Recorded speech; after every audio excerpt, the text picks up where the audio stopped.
G'day legends, I hope you are having a fantastic day and so far you're having a brilliant weekend. Today in Australia is a massive day with our football grand final. This video is being recorded just before it and will go live after it. I'm going for the Brisbane Lions, but I hope that you are happy with whatever result comes. Legends, of course, as always, we do have a lot to go over. We're going to be looking at drones. We're going to then have some information that confirms some of the observations that we've been making recently. Then we'll go on to the maps, but we're not just going to compare maps as per usual. We will do that, but we will also be giving like a battlefield situational update. See where some areas are overreported, what's underreported, what is actually happening to the best of our ability in these areas. And as well, where the promised victory and articulated idea of victory and where we're seeing this being spoiled at the moment. But the main meat of this video today, we're going to talk about propaganda management, and how propaganda shifts when a side has the initiative and this other side doesn't have the initiative. When you've got a winner, when you've got a loser, how propaganda either gets exaggerated or fabricated, how information, you're either pushing on it and exaggerating that, or you're making stuff up as fabrication. So we're going to look at that. And then we're going to go further and then sort of overlay this with what is getting discussed at the moment about potential false flags. And with these false flags, what we're going to do, we haven't seen one yet, but there's a lot of warning out there. But what we're going to do is something incredibly rare in this space, is use logic and then rational thinking and go, well, what makes sense? What does history tell us? What does the doctrine tell us? What thinking above an IQ of 60, what does that actually tell us about this? And have Occam's razor of, if you're seeing hoof prints in the sand, you think horse before you think zebra if you live in Europe. So we're going to do that and break down this and see where it doesn't make sense, why we may see that, and how propaganda works in that whole sphere. It's pretty messy, but I think you'll enjoy it. I found the research for that very, very good today. But we'll start with these drones. Now, what we do know is that Russia is not only focusing on then upgrading the Cauldrons, but also the Gebura decoys. Now, this is Mr. Serhiy Flash. This is his Telegram. He's the best known, in my opinion, of the Ukrainian drone, at least on the technical side on Telegram. When we see this here, but they were speaking about evasive system on top of these. So through the camera, and then you command UAV system to perform a maneuver. But he's saying that this isn't just an evasive system on the Gebura. This monitors anti-aircraft drones and transmits information via modem to Russia. This had the Geburas working together prepare the flight corridors for the Shaheeds, or the Cauldrons, the lethal ones of these, not the decoys. The UAV in the war sky, the UAV war in the sky is getting more and more complicated every day, so that these are like a web of each other, seeing where there's anti-aircraft, anti-drone technology, so then the ones with the lethal package on them can get through those areas. Then let's have a look at this. And something which a lot of people have been observing is we've seen a lot more Lancet strikes recently. And you can see on the top of the Lancet this hump, but also this sticker right here. And it's funny, when we start observing something and then some information comes through to confirm it, it's always funny to get that idea. And your observation of something is typically very, very good. Now, when struck by a new Lancet, this sticker on part of the body usually remains in fragments, so the Lancet can be identified by it. But what we're seeing is Lancets with updated antennas, it seems, coming into the battlefield. Remember, the update of antennas getting around electronic warfare is what has been the big improvement in the FAB glide munitions. Remember, several months ago, the amount of glide bombs massively reduced and the amount on target reduced too. Then we had the new Cometa, I believe they were called, antennas come in, and then we saw that use case and the accuracy massively increase along then with the numbers. So let's have a look at the maps. Let's talk about the battlefield situation. So, of course, here is Ukraine in the center of your screen, the capital of Kyiv. The red area is occupied since 22, the purple since 2014. The red check is a period over 24 hours of movements of the Russians, but we've got 2 days to catch up on. And here, if it was blue, of course, the opposite way. But I've been sent across some information, some ideas from some people behind the scenes too. I agree. The Russian push westward into Zaporizhia, Dnipropetrovsk Oblast is important and likely underreported, remarkably. Few people mention that the only strategy for Ukrainian victory that was ever clearly articulated was for Ukrainian forces to break through to the Sea of Azov, destroy the Crimean Bridge, isolate Crimea, and force the Russians to negotiate some kind of surrender. Now, a lot in that, but he is very much correct. So let's move down in this area and see what he's on about and what we spoke about over the past days. So on the 26th yesterday, we saw more movements being made to the west, Huliapol, Velika front line, and then today is no different. The several days prior to this have been no different. This area is in freefall. Now, don't worry about these specific movements right now. We'll line up the maps later. We're talking about larger movements. Then what he says was, well, the only time it was articulated of a victory on the battlefield was, of course, the 23 counteroffensive and what the actions were. So we have Outer Kyiv. If I get this so we can draw, it was this axis right here where we still see an area that was built in to then achieve a breakthrough to Tokmak fire control down to, this is the Sea of Azov down here, and eventually, potentially, a physical movement down in here. Of course, this would then isolate the Russian troops to the west of here or in the south on the left bank of the Dnieper River, and also isolate potentially the Russian forces in Crimea if the Crimean Bridge gets taken down along with other ferries and bits and pieces. But again, this was the only time it's been articulated of what a victory would actually look like. And what we're seeing is, as he puts, this moving across here, this is incredibly counterproductive if you want to try and push back in there again. So let's go a little bit deeper.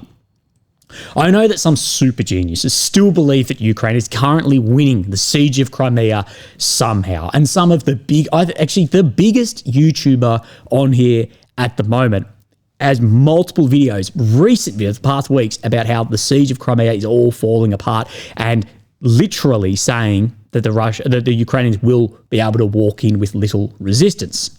But for those of us who are mere mortal levels of intelligence, how are we supposed to picture a scenario where Ukraine can do this while being flanked from the east, losing its fortified lines and losing many of the positions that were meant to be staging areas for such a southward offensive? Especially when they've tried this before under far more favourable circumstances and were defeated for the reasons recently highlighted by Zaluzny. Now, 2 or 3 videos again, he's in the thumbnail, you can find that easier. Go over Zaluzny, who of course was commanding the forces at the time and has been over time incredibly correct about many, many big decisions, especially around mobilisation, but Ukraine was in a far more favourable position back then. Not only was it in more of a favourable position to do with offensive and morale, both public and military, and support, but the drone warfare was not back then what it is now, and the amount of grey zone to be able to hit these staging areas, and it's become less and less favourable on this front line. So, if Ukraine no longer has any plausible victory plan, because the only way that was ever articulated was that push there, what happens? I would argue that it was never plausible anyway, but we did see at that point with the best that was going to get a breakthrough of maybe 8 to 11 kilometres into the first line of several. I would argue that it was never plausible anyway, but many seem to believe that it was. So for communication purpose at least, it could work. But now what? Why is no one asking these questions? So let's freeze the conflict so we can rearm and try again later, even though the Russians clearly don't want to do that, and we would be very stupid to accept. The only plan that we can come up with, and this is the plan, is let's have a ceasefire. The other side has no interest in a ceasefire as time is on their side. So what is the plan going forward? And I do believe he's actually touching on something important here. We'll go through propaganda later, but there needs to be some idea of victory being sold back for the cost of this, and I think we'll have to see something spun up sooner rather than later. But let's further have a look at what's happening on the map. So we'll just zoom out a little bit, then we'll come up, we see Pokrovsk, and we see this eastern side here where the Russians did have, it wasn't as much of a breakthrough as a Ukrainian line collapse that did push out in potentially 10 to 15 kilometres, maybe out to 20 at some point. But then this situation here, it's very difficult to get an idea how this actually looks. Now, Thorkill, I think he is watching this and reporting on this the best. The gigantic Russian cauldrons in the Dobrapilya region. Today, we have another wave of posts on X informing us about various sizes and shapes of cauldrons in which thousands of Russian soldiers are supposedly trapped in the Dobrapilya region. Now, this isn't just on X, it's from the biggest YouTubers, it's from the biggest media, and it's also from many officials. We don't really know what Zelensky said or showed to Trump behind closed doors, but we do know there was already some fabricated information that we can 100% say is not true, given by Ukraine's own maps or anyone's maps. So you don't know. Maybe this is why Trump's opinion changed so much. But let's talk about this specific area. Let me remind you that the chatter about these cauldrons has been going on for 3 weeks now, and nothing has come of it except for posts on Twitter. This is exaggerated by local propaganda accounts while Ukrainian military officials remain reserved. For example, General Syrsky, when asked today by journalists about the situation at the front, he did not mention a word about cauldrons in the Dobrapilya region. So if there's a cauldron with thousands of troops in it, you think it would have been mentioned. But let's go actually through what Syrsky had said. He talks about the general situation remains difficult. The enemy continues to advance on the main directions, in particular Pokrovsk and Dobrapilsky, so Dobrapilya region. A tense situation also persists on the Liman and Novopavlivsky positions. So this, of course, is the Novopavlivsky pocket that has been developed around here, and the Liman we typically refer to as Terny or Seversk area too. Now, the direction situation is characterised by low-intensity fighting. In general, the situation is under control. We've had some successes recently, but net success, no. As far as overall, we see that with the kilometre squares, and this we took back 360 or whatever it may be. But again, net is still in the red. But he talks about this. The active front has been 1,250 kilometres. It's increased over the year by 200 kilometres, but it's also necessary to keep troops along the whole area where there are no hostilities. And this is what you get if you are numerically superior. You stretch the front line, and then you stretch and deplete your enemy forces also. He also says, we continue the tactics of active counter-offensive actions, active defence. This allows us, firstly, not to give the initiative to the enemy, and also manoeuvre forces and means, focusing the main efforts on problem areas. That's actually from Syrsky. But this, what the Russians doing, goes straight into the attritional warfare doctrine of how this is, that you launch an offensive across a broad front, you stretch your enemy's forces and reserves across that until you see further movement. And in the assault actions in the initiative, we see that Russia is proactive with these, while Ukraine is completely reactive with moving forces and stuck in many of those severe cauldrons. What do you mean by cauldron? Because this word has two different meanings depending on what flag you've got in your bio. So we see this. The blue is a cauldron with thousands of people stuck in it. The red, don't worry about these. These are not cauldrons, at least according to all the people on X or on YouTube. Now, of course, when you develop this envelopment in here, you risk, say right here where my cursor is at the moment, you do risk being vertically enveloped here. But we have not seen that Ukraine has the amount of artillery or the amount of drones to actually be able to vertically envelop, similar to what we saw the Russians do to Ukraine. They pushed into Kursk. Let's go a little bit deeper on this from a Ukrainian military man himself. Encirclements in the Dobrapilya direction are indeed taking place as the enemy infantry has moved too far away from their main unit, so overstretched, and are effectively completely cut off from supplies. However, it is not as simple as it looks at first glance in the map, and I've recently mentioned this. Firstly, for the bastards, it is common practice to keep their infantry in positions for extended periods. They basically do not expect any of them to return. So sitting in holes and basements without proper supplies for a long time is routine.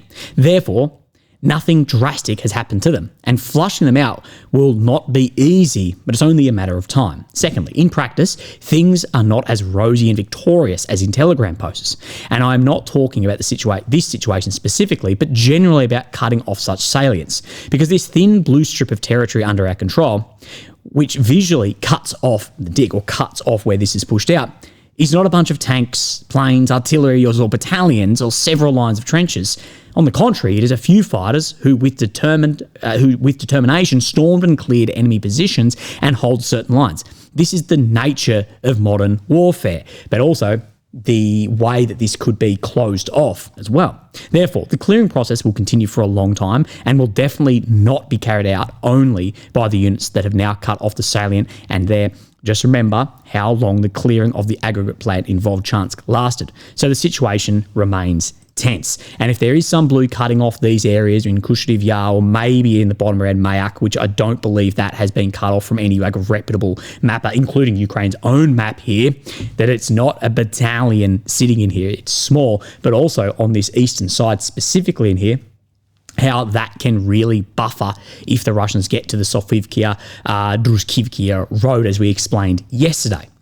But then let's actually look at the maps and see where things are changing. So we saw yesterday on this map, we'll come back to some of these areas, but I want to come into Kupyansk, where today we see an increase in grey zone into Kupyansk itself, much further in. So let's have a look at the Suryak maps here. Now, that grey zone that Deep State is showing, he is showing as red, which is very typical of this. He's saying 15% of Kupyansk is under Russian control, but you can see the envelopment happening around here. Let's look at Deep State. Now, I think Deep State's map versus what they've said, the map downplays compared to what they're saying. Situation in Kupyansk. The enemy continues to infiltrate the city and increase its presence there. In particular, they are establishing positions in the central part of the city, and the Russians are approaching this neighborhood here. On the map, you can notice the expansion of grey zone, which will be reflected in the next update. So, establishing positions in the central part of Kupyansk. According to our information, the defense forces have indeed so far managed to stop the enemy's ability to use the pipeline. Remember, pipeline was actually 4.0 being used. So the enemy has returned to the old method of crossing the river and landing, where they're being drawn into the city itself, albeit in smaller numbers, since the pipe had a larger passenger flow. However, it should be noted that Russians, unfortunately, have managed to accumulate quite large numbers during this time to carry out assault actions, infiltration, and sabotage reconnaissance activities.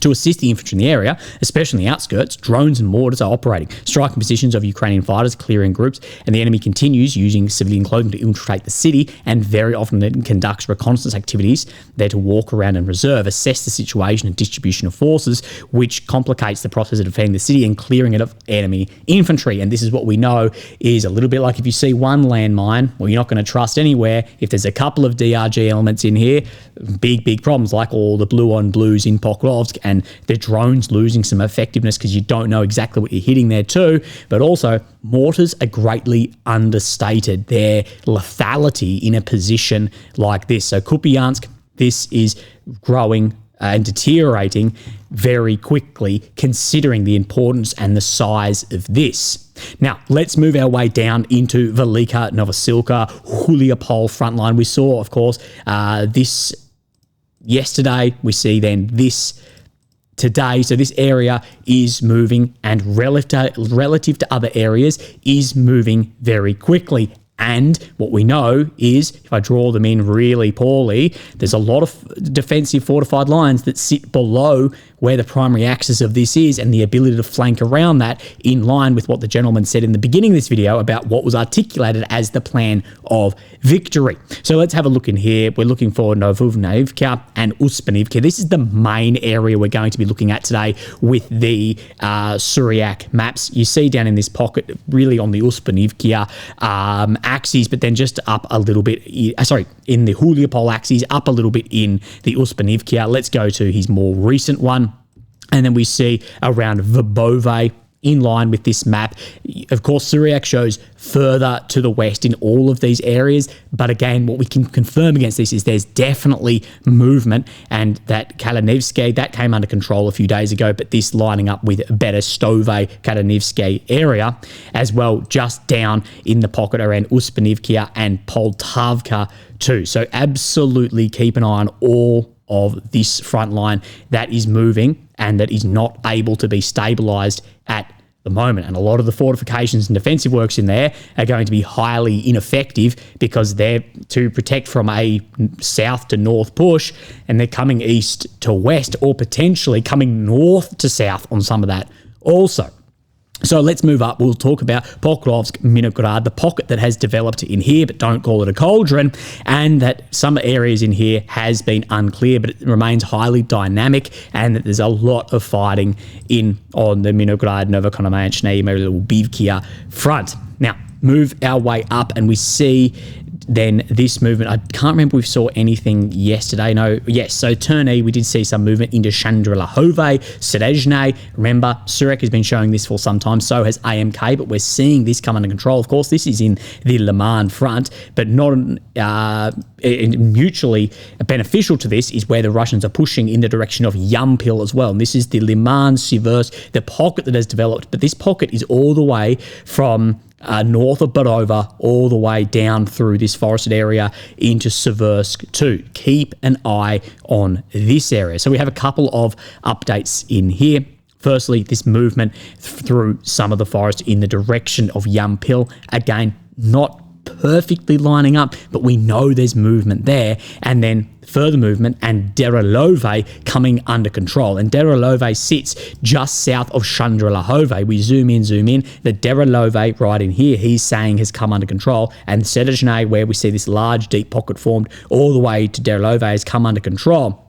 And if we zoom out just a little bit, remember, it's a cauldron when it's blue. It's not a cauldron when it's red. If this is looking somewhat like this through here, there's, say, a 12K gap here. You're getting this building on the Liman front. So as I've been saying, keep an eye on this. It's being highly underreported, but very, very important. And then in this Borova pocket where we have Lozova, there's been some movement according to Suryak maps in here to the southwest of Lozova through some positions. And as we know, around this Borisivka and Rivka area, bringing any supplies in here is going to be very difficult and very costly because they've got to come up through this kill box that has been opened from Lozove to Karpivka. So again, keep an eye on the front. And as I said in my Telegram chat today, we hear about this sort of theory on here of what is cauldrons, what's not a cauldrons, and how having these is actually beneficial because now we can fight on three sides. I said, imagine the titles, the thumbnails, the rhetoric if this was reversed, okay? And that you need to do that with a lot of things, is how would I or how would someone see it if it was on the other side? Now, we're going to lay some groundwork here, some framework around propaganda management. And this, I think, is very, very important to get your head around and as we move forward. This exaggeration versus fabrication, when there's a side who is winning, a side who is losing, and how the propaganda is different, how we've seen that change through the war.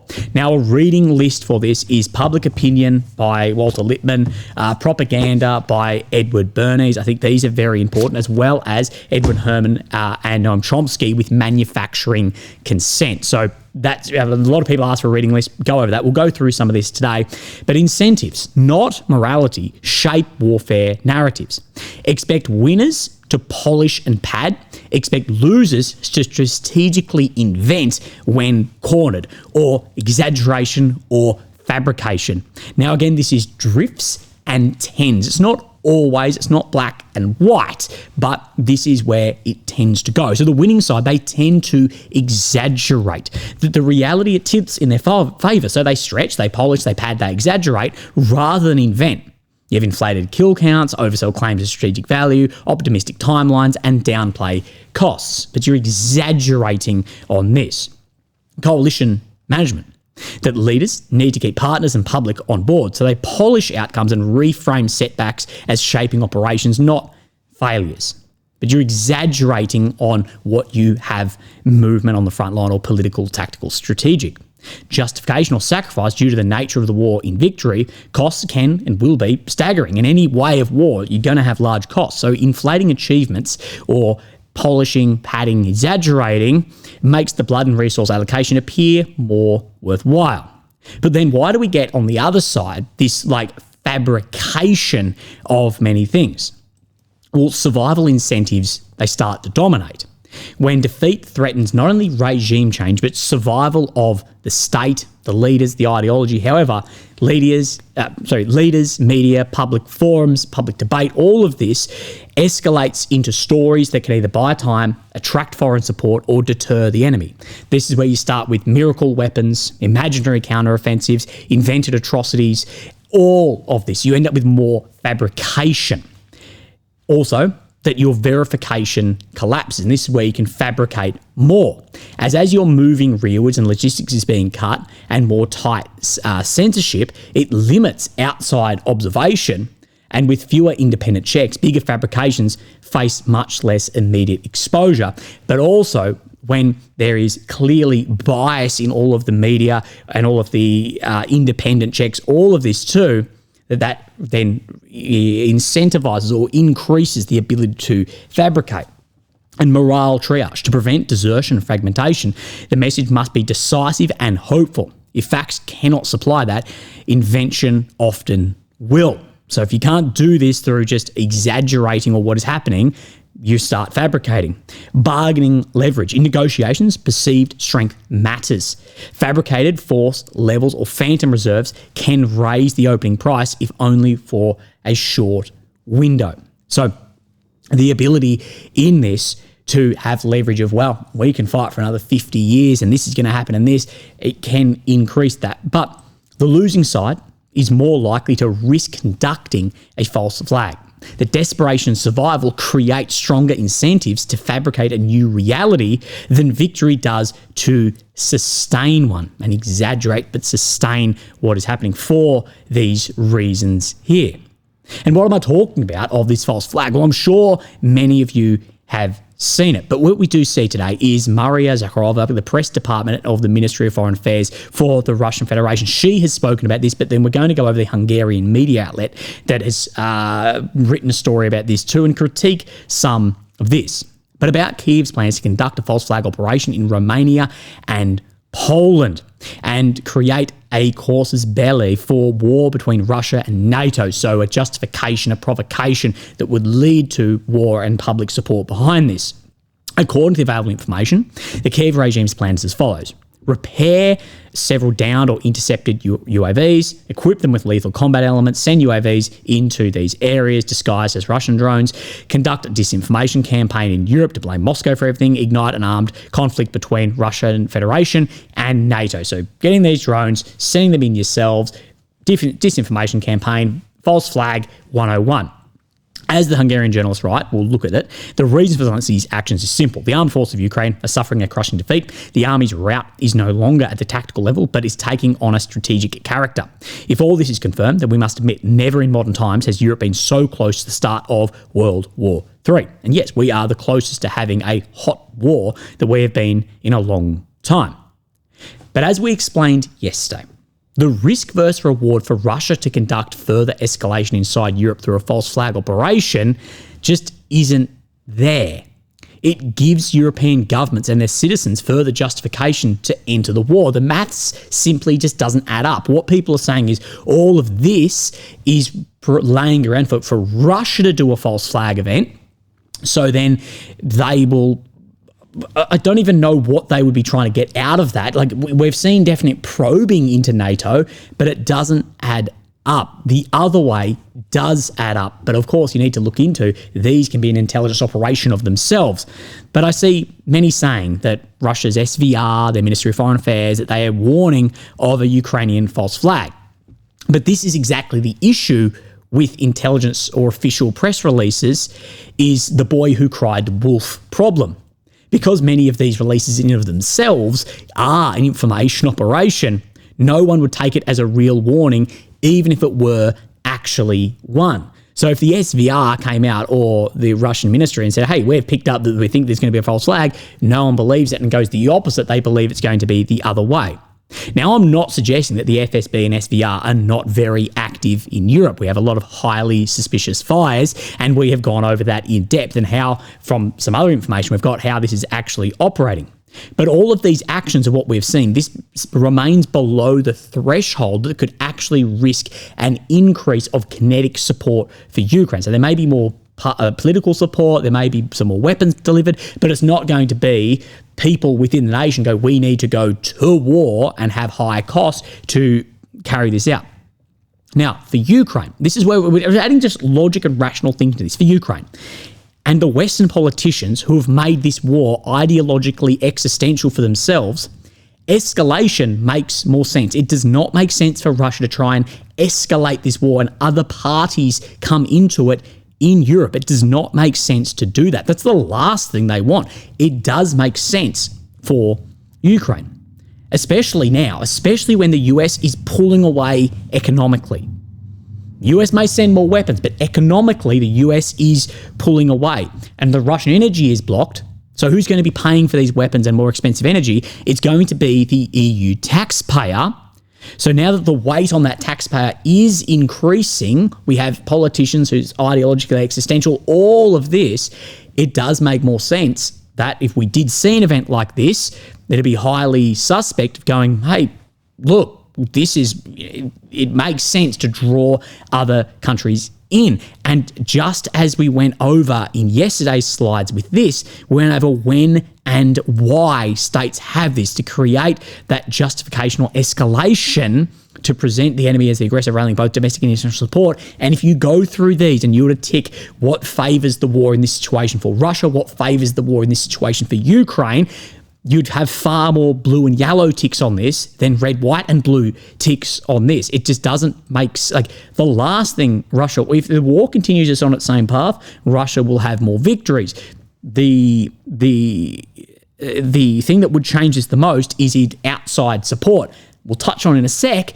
But this is why if we saw a bomb go off in Beijing or a military facility targeted, I would more likely think potential false flag to get more Chinese support. But we do know the relationship between China and Russia is nowhere near the no limits relationship that is, even if they call it that, between Ukraine and the Western states. I still don't think China would come to support. Their MSS would probably see through it. But let's go a little bit deeper on just a couple of things too, because I wanted to look at some interesting bits and pieces. So you guys have probably all seen the Tucker Carlson documentary he's doing at the moment about 9/11. I just wanted to add something in this too. Now, of course, everything about this, there's a lot of things that likely did happen that are unconfirmed because Washington never came out with it. But this is very interesting. And this comes in this idea of, is something an intelligence operation in and of itself, or is it a warning? And this book, Afghanistan, this has been one of my favourite reads actually of this year by Roderick Braithwaite, speaking about the Russian movement invasion into Afghanistan and what happened there, and then the subsequent events into the collapse of the Soviet Union. I should say the Soviet invasion, I apologise. But at the beginning of September 2001, a journalist from here, they went to a guest house in Panjshir Valley in Afghanistan to interview with Massoud. Of course, he was the leader of the Northern Alliance, we would call it at the moment. Now, the Arabs got an interview. These Arab journalists got an interview on September the 9th, and they killed Massoud with a bomb concealed in their TV camera. So they were said to be Moroccans, but we don't know. He said he described them as Arab journalists. Okay, so September the 9th, 2001, this guy was blown up. Now, according to this gentleman, according to many reports, but not officially reported from Washington, is that Putin immediately telephoned President Bush and said, I said that Massoud, the leader of the Northern Alliance, had just been killed. I told my American colleague, I'm very worried something big is going to happen and they're planning something. And we saw what happened then 2 days later. But this can be the problem with that boy who cries wolf issue that we see in intelligence reports. Like right now, if the CIA came out and said, hey, we think that there's going to be targeted assassinations of people, and then you see something like that happen, you're going, the trust is not going to be sitting there, and rightfully so also. But to go into this first slide about propaganda, management, and events too, we go into Public Opinion by Walter Lippmann, which is definitely worth a read. This was written just after World War I in 1922, but of course you do need to put a lens on your own eyes looking through this book too. But they speak about in 1917, and French communiques and sort of creating this pseudo-environment that by allied peoples it would be decided that the war will be decided through attrition, that nobody believed in a war of movement. And this has been so funny to watch in this war because no one believed in a war of attrition, but then now people believe in a war of attrition, people believe in a war of movement when the narrative suits their way. Of course, this war is a war of attrition at the moment with people trying to get, or sides trying to get in an area of manoeuvre. But what they came down to, they created this environment where it was just simply a matter of killing Germans, that no matter the movement, it was always about the losses, that the figures increased from 100 to 200 to 3 to 4 to 500,000, and pointing out the effect of this. Now, we learned to call this propaganda.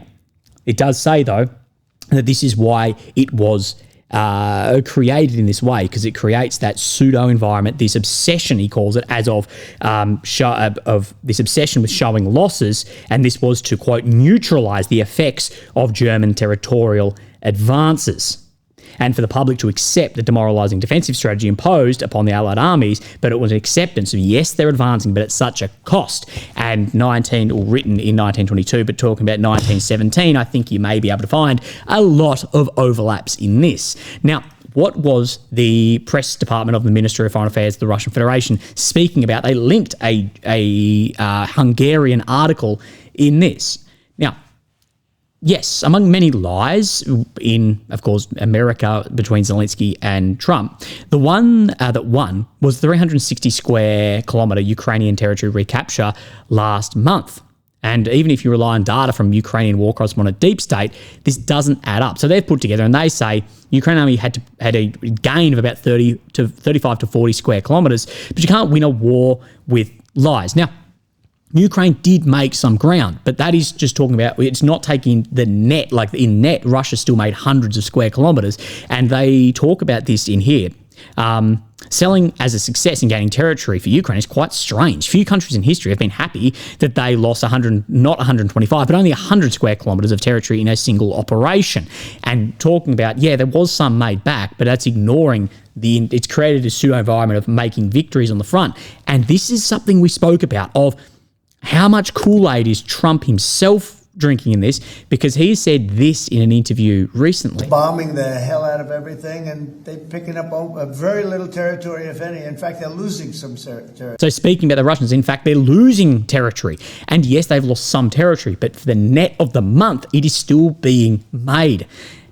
And that goes all into these operations as well. But we're swinging around a little bit on this, but this is where they speak about this false flag of spreading disinformation and dragging other countries into war. And they say, what chance does a dictatorship have that is unable to demonstrate battlefield success? This is their whole bit, speaking about false flags.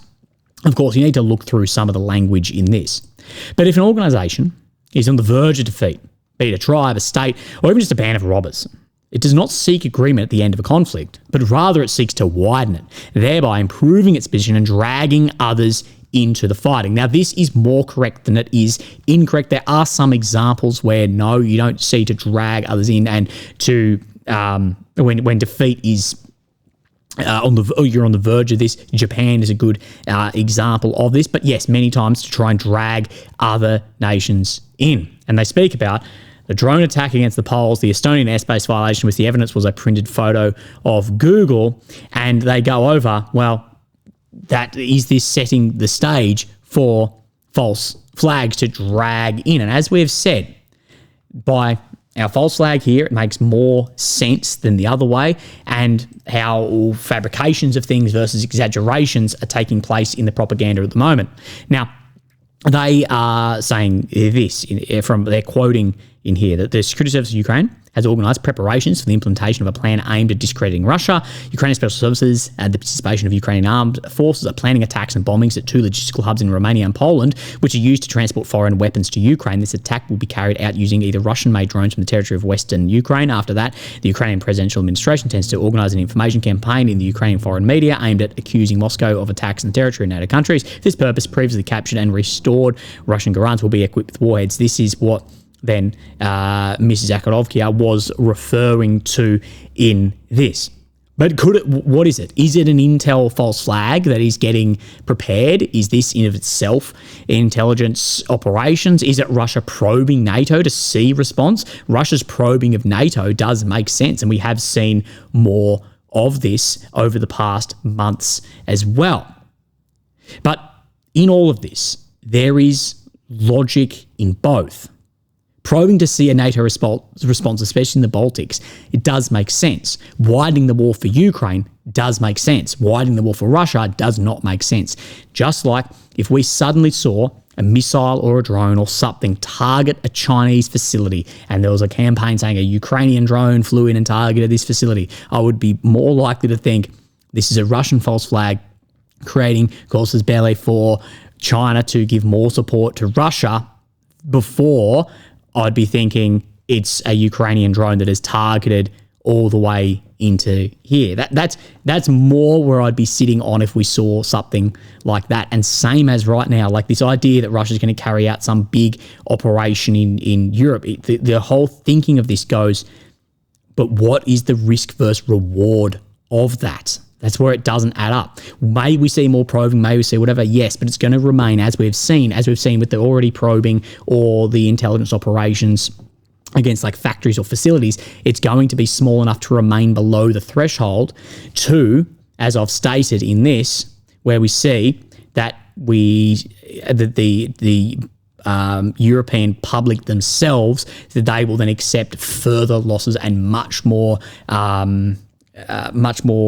money pouring into here. So again, at this point, there's always a lot of speculation about this, but I think we're at the closer we get to the end of war or to worse deterioration in the battlefield, the closer and closer we will get, in my opinion, to seeing operations like this.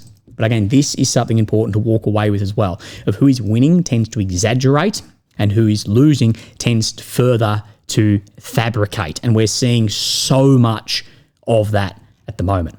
Legends, you look after yourselves and I'll speak to you tomorrow. Good luck with the footy. Goodbye. Thank you.